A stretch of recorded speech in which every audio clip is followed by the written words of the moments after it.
के पानी तोर हम झाड़ देबो छौड़ी गे।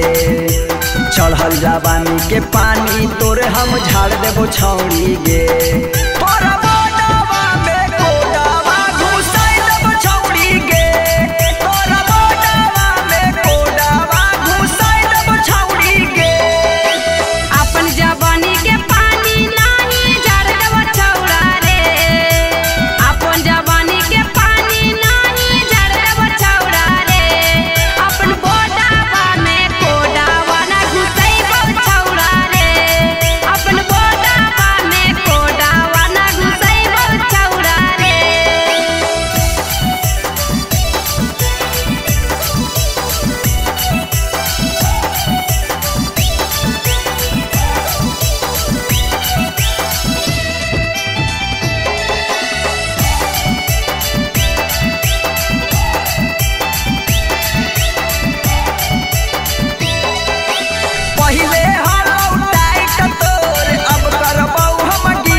से नहीं बचमी छौड़ी गे।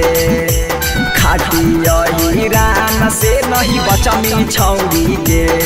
तोरा मोटावा में कोडावा घुसाई देबो छौड़ी गे। तोरा मोटावा में कोडावा घुसाई देबो छौड़ी गे।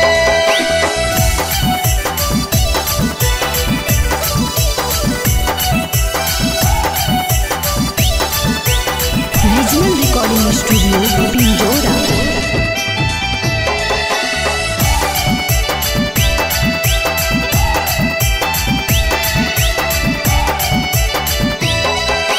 राइटर जैसे के जानो छौड़ी यूपी और बिहार गे। झारखंड में प्रचलित होलो अंजलि पूरन प्यारे गे। तोहरे खातिर सुन रे छौड़ा करबो नाही माना रे। तोरे चलते सुन रे छौड़ा खोलबो अपन खजाना रे।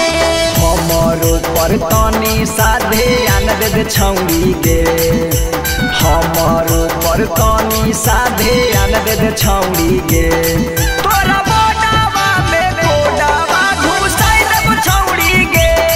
तोरा मोटावा में कोडावा घुसाई देबो छौड़ी गे।